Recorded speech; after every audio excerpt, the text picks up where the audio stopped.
저는 오늘 여러분과 함께 예비하시는 하나님이라는 제목으로 은혜를 나누고자 합니다. 인간 생활 중에서 우리는 수많은 헤아릴 수 없는 크고 작은 문제에 봉착하게 됩니다. 그리고 이 문제에 봉착하게 될 때 우리 마음이 당황하고 고통스러운 것은 그 문제에 대한 해답을 갖지 못할 때인 것입니다. 문제가 다가올 때 거기에 대한 해답을 가지고 있으면 우리는 두려워할 것 없습니다. 오히려 문제가 즐거움이 될 수도 있습니다만 해답이 없을 때 그때 우리는 절망하게 되는 것입니다.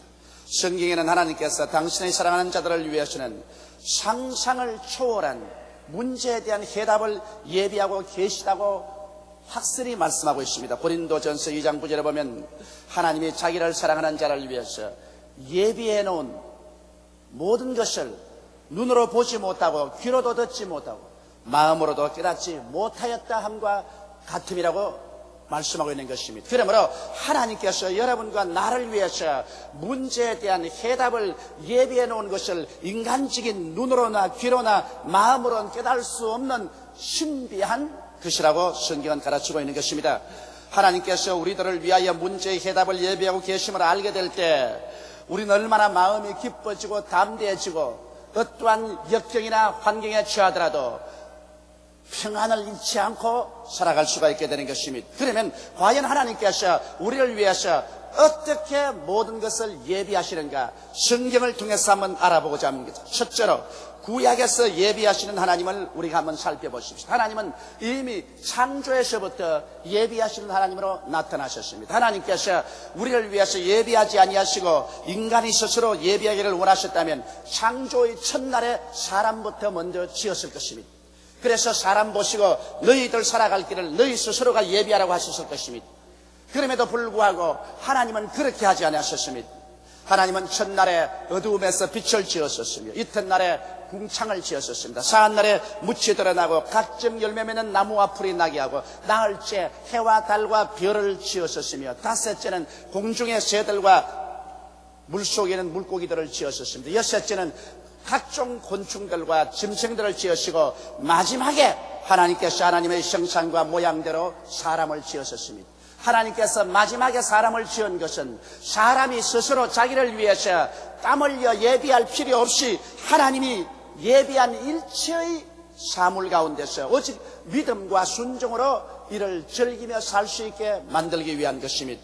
그뿐만 아니라 하나님께서는 아담과 하와를 위해서 상함도 없고 해함도 없는 에덴 동산을 예비해 놓으셨습니다. 그곳에서는 무엇을 먹을까, 무엇을 입을까, 무엇을 마실까 염려할 필요가 없었습니다. 하나님을 믿고 순종하면 그 모든 것을 누릴 수가 있었습니다.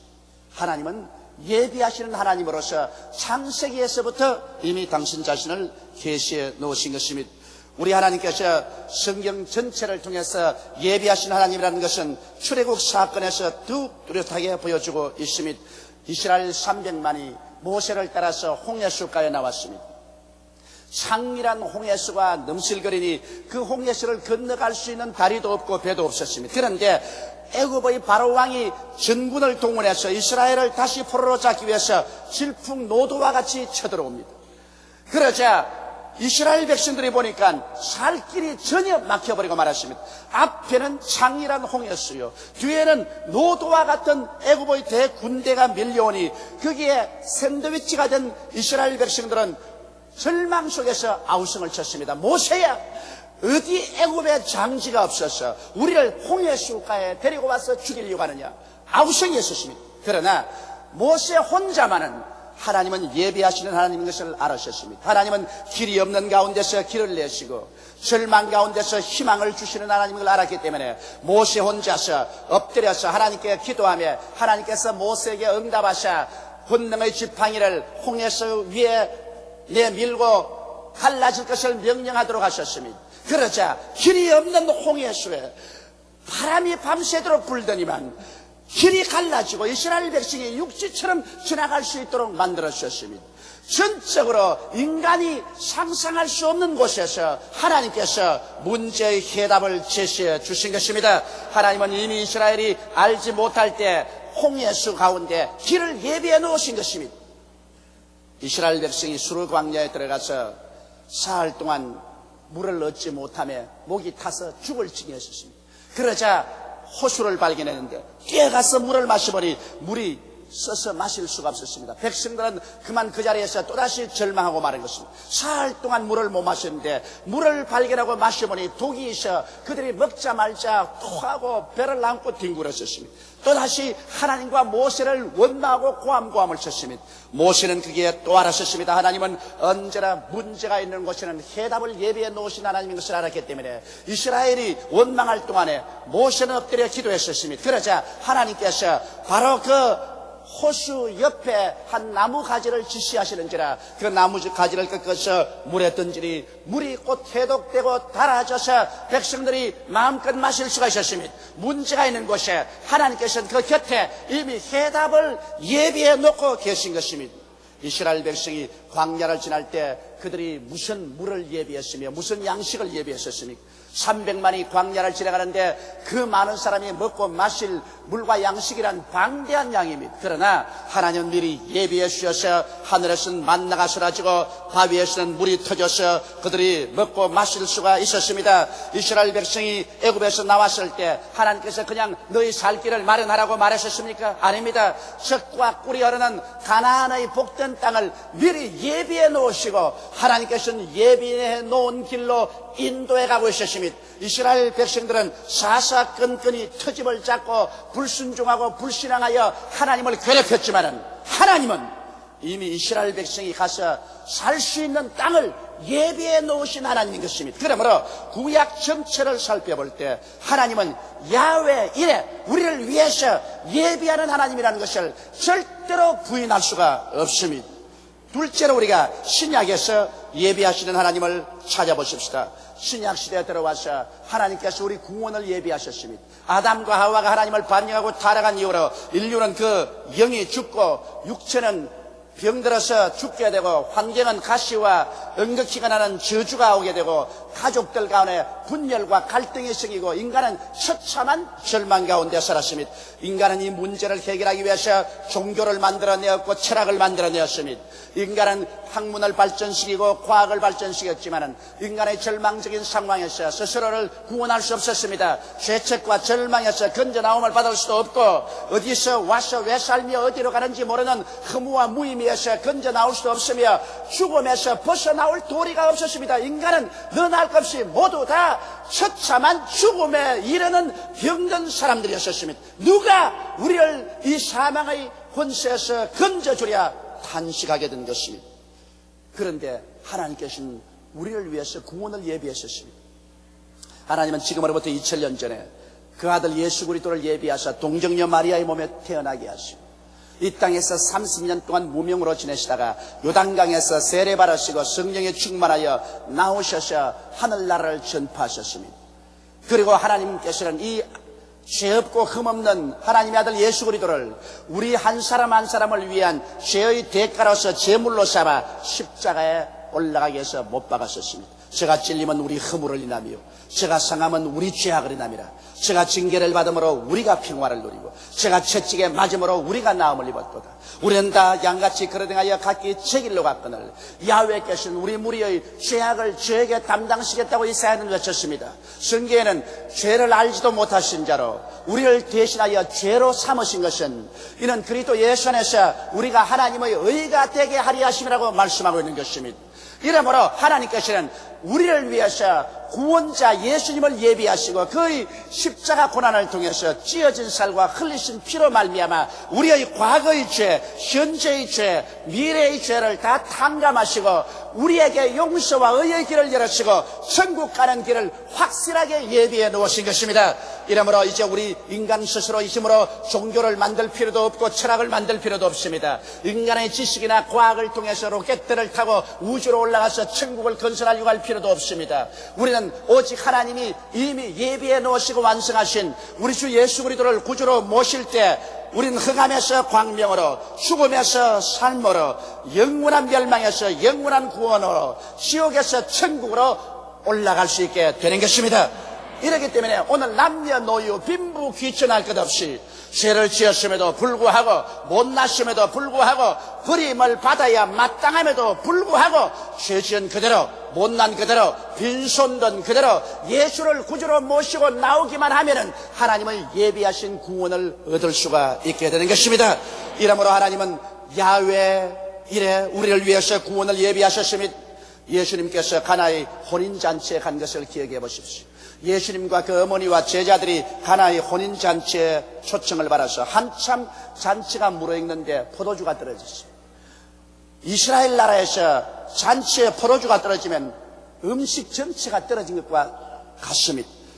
온 집안이 당황했습니다. 어찌할 바를 몰랐습니다. 그래서 그들이 예수님의 어머님께 찾아와서 우리를 좀 도와주십시오. 포도주가 떨어졌습니다 하고 말하셨습니다. 그러자 예수의 어머님께서 예수님에게 와서 말했습니다. 이 집에 포도주가 떨어졌다. 그럴 때 예수님은 단호하게 말씀하셨습니다. 여자여, 나와 무슨 상관이 있나이까? 내 때가 아직 이르지 아니하였나이까? 아주 가혹할 정도로 말씀하셨습니다. 왜 그랬을까요?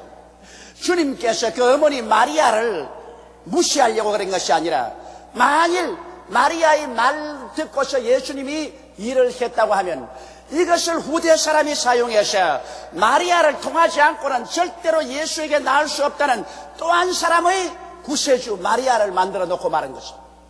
그렇지 않아도 오늘날 가톨릭에서는 마리아를 예수님보다 앞세워서 모든 기도를 마리아에게 하고 마리아를 통해야 예수께 나갈 수 있다는 이와 같은 성서에 없는 가르침을 가르치고 있는데 이러한 것이 확산될까 싶어서 예수님께서는 단호하게 그 어머니의 부탁을 거부해버렸습니다. 여자여, 나와 무슨 상관이 있나이까? 내 때가 아직 이르지 아니하였나이까? 그러나 마리아는 어떤 어려움에서도 예수님이 있으면 바로 예수께서 우리 문제의 해답인 것을 알았었습니다. 그래서 하인들에게 주께서 무슨 말을 하시든지 그대로 시행하라, 그렇게 말했습니다. 인간으로 상상할 때 문제의 해답은 없었습니다. 돈도 없지요, 포도주도 없습니다. 절망입니다. 그런데 예수님께서 한참 만에 종도를 부르시더니만 그게 결례통 6개가 있는데 그 결례통 6개 물을 가득 채워라 하셨습니다. 그대로 순종해서 채웠습니다. 그러자 그 물을 퍼서 연회장에게 갖다 주라고 말하셨습니다. 종들이 연회장에게 갖다 주매 연회장이 그 포도주 맛을 보니 기가 막히게 좋은 포도주입니다. 그래서 그가 말하기를 보통 집에 가면 처음에는 좋은 포도주를 내었다가 나중에는 물을 섞어서 희색된 포도주를 내는데 어떻게 이 집에는 처음부터 끝까지 좋은 포도주를 내었냐고 감탄을 했었습니다. 물론 예수를 믿고 살면은 처음부터 끝까지 좋은 포도주처럼 맛 좋은 인생을 살 수가 있다는 것을 증명하는 것입니다. 인간들은 처음에는 아무리 좋았다가 슬슬 식어져서 끝이 나빠지는 것이 되게 많습니다. 그러나 예수가 같이 계시면 처음보다 끝이 더 좋아진다는 것입니다. 우리 인생도 그래요. 젊었을 때보다도 백발이 되었을 때 예수님과 함께 살면 더 좋아진다는 것을 알고 백발이 되는 것을 두려워하지 말게 되시기를 주의 이름으로 축원합니다. 그래서 그게 문제가 해결되었습니다. 또한 벳세다 광야의 사건을 보십시다. 예수님께서 벳세다 광야에 나가면 남자만 5,000명, 부녀자 합치면 약 2만 내지 2만 5천 명이 광야에 모였었습니다. 주님께서 말씀을 전가하며 심취했었습니다. 저도 예수님의 말씀을 직접 좀 들어봤으면 좋겠어요. 얼마나 은혜롭고 심취하겠습니까? 사람들마다 모두 다 취한 사람 같았습니다. 그리고 주님께서 친히 귀신을 쫓아내시고 병든 자를 고치며 거기에 취해서 정신없이 말씀을 듣고 있다가 벌써 해그름이 되었습니다. 아침에 온 사람들이 점심도 준비 안 하고 왔다가 해그름이 되니 지쳤습니다. 흑의증에 빠졌습니다. 그리스도의 사역이 끝나면 사람들은 집으로 돌아가야 되는데 그대로 그냥 들어눕습니다. 힘이 없어서 갈 수가 없습니다. 성경에는 보니까 예수님께서 이미 그 문제를 어떻게 해결할 줄 알고 계셨다고 말하셨습니다. 그럼에도 불구하고 주님께서 빌립을 부르셨습니다. 그리고 빌립에게 시험해보기 위해서 물었습니다. 빌립아, 우리가 어디에서 떡을 구하여 이 많은 사람들로 먹게 할고? 예수님이 사람에게 어드바이스를 구한 적은 이때밖에 없었습니다. 그러나 이미 예수님께서는 어떻게 하실 줄을 다 알고 계시면서 빌립을 시험하셨습니다. 빌립은 곧장 다른 제자들과 모여서 이논을 했습니다.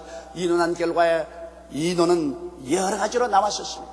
그들은 모두 다 인간적으로 생각했었습니다. 생각해봐도 해결책이 없습니다. 이곳은 광야고 떡 살 곳도 없고 또 시간도 늦었고 또 떡을 살려고 해도 적어도 200데나리 이상의 돈이 필요한데 그 돈도 없다. 그러므로 먹이는 것은 불가능하다. 이 결론에 도착해서 빌립이 대답을 가지고 예수께 나와서 보고하려고 했습니다. 주여, 이곳은 광야요, 떡 살 곳도 없고 군중도 많고 시간도 늦었고 이미 돈도 없으니 이 사람들을 흩어서 각자 동리에 나가서 먹을 것을 구하게 하는 것이 좋겠습니다. 예수님께서는 말씀하셨다. 아니라 너희가 먹을 것을 주라. 그런데 그때 안드레가 기왕 예수님이 먹을 것을 주라고 하시니까 주께서 무슨 일을 하실 것이다. 에라 믿음의 씨앗이나 한번 심어보자. 그래 나가서 어린아이의 점심 도시락에서 보리떡 5개와 물고기 2마리를 가지고 주님께 가져 나왔습니다. 이것은 도저히 그 군중에 비해서 안 될 일입니다.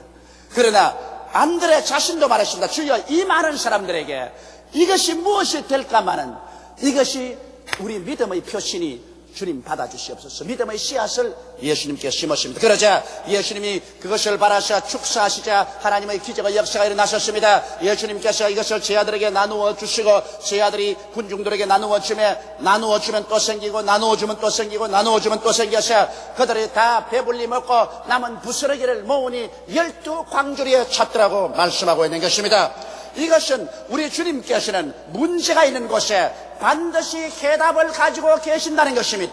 우리가 기도하지 않기 때문에 해답을 받지 못하지, 기도하면 반드시 주님께서 문제에는 해답을 예비하시는 하나님이라는 것을 우리에게 증명해 주시는 것입니다. 그렇기 때문에 우리가 예수 믿고 사는 사람은 이 세상에 살다가 인간이 당하는 가장 무서운 문제인 죽음이 다가와도 조금 더 겁나지 않습니다. 요한복음 14장 1절로 3절에 주님께서 말씀하기를 너희는 마음에 근심하지 말라. 하나님을 믿으니 또 나를 믿어라. 내 아버지 집에 있을 곳이 많도다. 그렇지 않으면 너희에게 일러시리라. 내가 너희를 위하여 처소를 예비하러 가노니 내가 가서 처소를 예비하면 다시 와서 나 있는 곳에 너희도 함께 있게 하리라고 말씀하신 것입니다. 이러므로 죽음이 다가와도 문제의 해답이 있습니다. 왜냐하면 주님께서 죽음 저 건너편에 우리를 위해서 영원히 있을 눈물과 근심과 탄식과 이별하는 것이나 고가는 것이나 앓는 것이나 죽는 것이 없는 처소를 예비해 놓았기 때문인 것입니다. 이러므로 야훼 이래 우리를 위해서 예비하신 하나님을 우리의 하나님으로 모시고 이 하나님께 의지하고 사는 이상 여러분과 나는 두려워할 필요가 없는 것입니다. 셋째로, 그러면 주님께서 예비하신 해답을 받기 위해서 우리는 무엇을 해야 할까요? 성경에는 하나님이 자기를 사랑하는 자를 위해서 예비해 놓은 모든 것을 눈으로 보지 못하고 귀로 듣지 못하고 마음으로 깨닫지 못하다고 하였으므로 우리 하나님을 사랑해야 하나님이 우리를 위해서 예비해 주시는 것입니다. 여러분, 하나님 믿지 아니하고 세상에 사는 사람, 하나님을 미워하는 사람 위해서 주께서 예비하지 아니하시는 것입니다. 하나님은 당신을 사랑하는 자를 위해서 예비하시는 것입니다. 하나님을 그러면 내가 어떻게 사랑할까요? 여러분, 하나님을 사랑한다는 것은 하나님의 아들 예수 그리스도를 믿고 예수 그리스도를 순종하며 사는 것이 사랑입니다. 믿지 않고 순종도 아니하면 그건 사랑이 아니에요. 우리가 믿고 순종하면 그 도는 다를지라도 사랑은 시작된 것입니다. 하나님께서는 자기를 사랑하는 자를 위해서 주께서 상세하게 우리를 돕는 예비를 해놓으셨다는 것입니다. 이러므로 오늘 이 시간에 우리가 진실로 회개하고 예수를 믿고 주님 중심으로 살고 주님께 순종하고 살면 우리의 모든 크고 작은 문제 하나님께서는 이미 해답을 예비해 놓았다는 것을 알아야 됩니다. 하나님 편에서 볼 때 가장 최선의 해답을 우리 위해서 예비해 놓은 것을 알아야 되는 것입니다. 그리고 또 우리가 알아야 될 것은 우리가 하나님께 해답을 구할 때 수평적인 해답이 아닌 수직적인 해답이 있다는 것을 알아야 되는 것입니다. 사람들은 수평적인 세상에서 삽니다. 그러므로 눈으로 보고 귀로 듣고 냄새 맡고 맛보고 손으로 만지고 그리고 체험한 것으로 해답을 얻으려고 하는 것입니다. 그러나 하나님이 우리에게 주시는 해답은 길이 없는 가운데 길을 내는 수직적인 해답인 것입니다. 수평적인 세계를 아무리 살펴봐도 절망입니다. 오른편을 봐도 절망이요, 왼편을 봐도 절망이요, 앞을 봐도 절망이요, 뒤를 봐도 절망이요, 어느 곳이 가나 절망입니다. 그러나 사람들이 잊지 말할 것은 오른편 왼편 앞을 뒤를 봐도 길이 막혀 있어도 위로는 길이 뚫렸다는 것을 알아야 되는 것입니다. 하나님께로부터 해답이 오는 것이기 때문에 우리들은 문제를 당할 때 무릎을 꿇고 하나님께 수직적인 방향으로 기도를 해야만 되는 것입니다. 우리의 해답은 수직적인 해답인 것입니다. 수평적인 해답이 아닌 것입니다. 하나님께서 우리의 인간이 보지 못하고 듣지 못하고 마음으로도 생각지 못한 기적적인 방법으로 해답을 주시는 것이기 때문에 우리는 하나님께 기도해야 해답을 받을 수가 있는 것입니다. 여러분, 믿음으로 기도하지 않고 해답을 받을 수는 절대로 없습니다. 그렇기 때문에 예수께서도 말씀하기를 구하라 주실 것이요 찾으라 찾을 것이요 문을 두드리라 열릴 것이라고 말하셨으며 무엇인지 내 이름으로 내게 구하면 내가 시행하라고 말하셨으며 너희는 내게 부르짖어라 내가 내게 응답하겠고 크고 비밀한 일을 내게 보여주리라고 말씀한 것입니다. 이것은 우리의 해답이 수평적인 면에서 오는 것이 아니라 수직적인 면에서 오기 때문에 하늘에서 해답이 오도록 부르짖어 기도하라는 것입니다. 우리가 기도할 때 의심하고 기도해서는 안 됩니다. 믿음으로 기도해야 됩니다. 성경에는 우리가 믿음으로 구하고 의심하지 말아야 된다고 합니다. 의심하는 자는 마치 바다에 바람에 밀려 이동하는 물결 같으니 이러한 사람은 무엇을 구하여 죽게 얻을까 생각하지 마라. 두 마음을 품어 정함이 없는 자라고 말한 것입니다. 하나님께서 절대로 나에게 해답을 주신다는 확실한 믿음을 가지고서 우리는 부르짖어 기도해야만 되는 것입니다. 그리고 여러분, 우리가 하나님께 기도할 때 성령님의 인도를 항상 기다려야 되는 것입니다. 여러분과 나의 해답으로 이끄는 분은 성령이신 것입니다. 성경은 말씀하기를 하나님이 자기를 사랑하는 자를 위해서 예비해 놓은 모든 것을 눈으로 보지 못하고 귀로도 듣지 못하고 마음으로도 생각지 못했담 같으니라. 그러나 성령은 이 모든 것을 우리에게 보이시나니 성령은 하나님의 깊은 것이라도 통달하시느니라고 말씀한 것입니다. 성경은 하나님께서 성령을 보내셔서 우리를 위해서 예비하신 은혜를 깨닫게 하리 하심이라고 말씀하고 있는 것입니다. 이러므로 여러분, 우리의 생활 속에 하나님의 성령을 인정하고 환영하고 모셔드리고 의지하고 우리가 기도할 때 성령께서 해답으로 인도해 주시기를 간절히 간구해야 하는 것입니다. 하나님의 성령은 우리의 마음속에 뜨거운 소원이 일어나게 해서 그 소원을 통하여 해답의 길로 이끌어 주시기도 하시고 온 우리의 기도할 때 마음에 뜨거운 확신이 들어와서 눈에는 아무 증거 안 보이고 귀에는 아무 소리 안 들리고 소용 잡히는 건 없어도 마음에 아주 하늘과 땅을 움직일 만한 확신이 들어와서 이 길로 간다는 신념을 주어서 문제 해답으로 이끌어 주시며 혹은 갑자기 기도하는데 마음속에 깨달음이 다가옵니다. 어두움이 걷혀지고 깨달음이 다가옵니다. 카텐이 열리고 앞길이 환히 보이듯이 마음의 문제의 시종이 확 깨달아져서 그 길로 가게 하시며 혹은 성령께서 환경을 통하여 도저히 생각하지 못한 처소에 우리를 이끌어가며 만날 수 없는 사람을 만나게 하며 이리 연결하고 저기리 연결되어서 문제의 해답이 되도록 해주시는 것입니다. 이것은 예수 믿는 사람은 그 누구나 다소간 차이는 있지만 이미 체험한 사실인 것입니다. 이러므로 하나님의 성령께서 이렇게 인도할 것을 여러분 기대하고 하나님의 성령께서 인도하시면 조금 더 의심하지 말고 성령의 인도를 따라서 나서야만 하는 것입니다.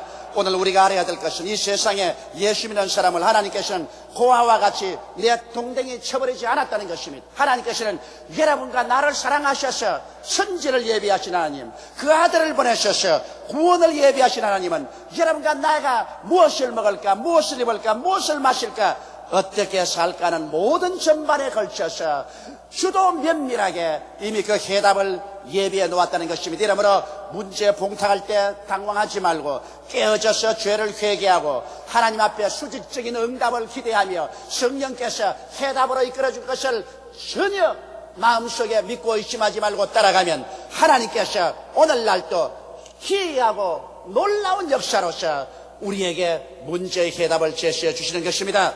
성경에는 히브리서 3장 15절로 19절에 오늘날 너희가 그 음성을 듣거든 노하심을 격동할 때와 같이 너희 마음을 강팍하게 하지 말라 하였으니 듣고 격노케 하는 자가 누구냐? 모세를 쫓아 애굽에서 나온 모든 이가 아니냐? 또 하나님이 40년 동안에 누구에게 노하셨느냐? 범죄하여 그 시체가 광야에 엎드려진 자에게가 아니냐? 또 하나님이 누구에게 맹세하사 그 안식에 들어오지 못하려 하였느냐? 그 순종치 아니하는 자에게 아니냐? 이러 보건대 저희가 믿지 아니하므로 능히 들어가지 못한 것이라고 말하고 있는 것입니다. 하나님이 가나안 땅을 예비해 놓았지만 구약 이스라엘 백성은 광야에서 하나님을 불신앙하고 불순종하고 사사건건이 하나님께 터집을 잡다가 버림을 당하고 마는 것입니다. 오늘날 우리들은 이 인생 광야를 살면서 하나님께서 인도하실 때 하나님을 믿고 순종하고 하나님이 예비한 곳에 들어가서 놀라운 하나님의 은총과 축복을 누리게 되시기를 주님의 이름으로 축원합니다. 여러분의 문제에는 해답이 있습니다. 하나님은 여러분을 위해서 모든 것을 예비하고 오늘 여러분 향해서 말씀하고 계십니다. 수고하고 무거운 짐진 자들은 다 내게로 오라. 내가 너희를 쉬게 하리라. 다 같이 고개 숙여 기도드리겠습니다. 전능하시고 거룩하신 우리 아버지 하나님, 우리는 이 세상에 살면서 인간의 수단과 방법으로 몸부림치고 노력해봤자 무의로 돌아간 때가 많습니다. 불가능에 부딪혀 산산초강이 난 경험도 있습니다. 하나님 아버지, 우리가 예수를 믿고 주님 앞에 나와서 이제 하나님의 성호를 찬미하며 우리를 위해서 길이 없는 곳에 길을 마련하시고 절망에서 소망을 주시는 하나님을 바라봅니다. 하나님 아버지, 야훼 일에 예배하시는 하나님이시여, 오늘 모든 사람들에게 이 진리를 깨닫게 하시고 이제 수평적인 방법에서 방법을 찾아 방황하지 말고 수직적인 면에서 기도를 통하여 믿음을 통하여 성령의 인도를 통하여 하나님이 예비한 길을 얻게 하여 주옵소서. 우리 아버지께서 우리 성도들에게 축복하여주셔서 모든 문제의 해답을 얻고 내일은 오늘보다, 다음 달은 금번들보다, 명년은 금년보다 나아지게 도와주시옵시고 영혼이 잘됨같이 범사에 잘되며 강건한 발전적인 삶을 살아가게 도와주옵소서. 우리 주 예수님 이름으로 기도드리옵나이다. 아멘.